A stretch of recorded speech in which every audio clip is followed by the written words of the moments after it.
Bugun sizga juda ham zo'r layfhak o'rgatmoqchiman. Agar sizni pochkingiz og'riydigan bo'lsa, ya'ni o'zbek tilida aytganda quvg'ingiz og'risa, quvg'ingizda tuz, tosh yoki kristal bo'ladigan bo'lsa, undan tashqari yosh bolachalar kechki paytda yana qo'llab qo'yayotgan bo'lsa, unda bu layfhak aynan siz uchun. Oxirigacha ko'ring, maza qilasiz.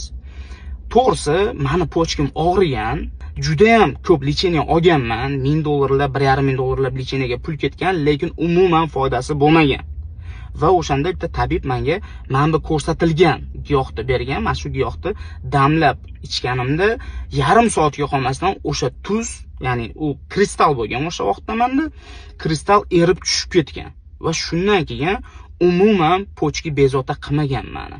Ya'ni bu ko'rsatilgan giyoh tulki tumor deyiladi yoki ba'zilar tulki moyagi deb atashadi yoki bo'lmasam fan tilida aytganda astrogal deb ataladi.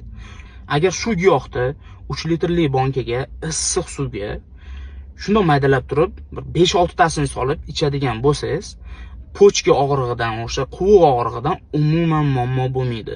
Sinab ko'ring va videoni saqlanib qo'ying, kelib natijasini o'zingiz izohlarda yozib qoldirasiz.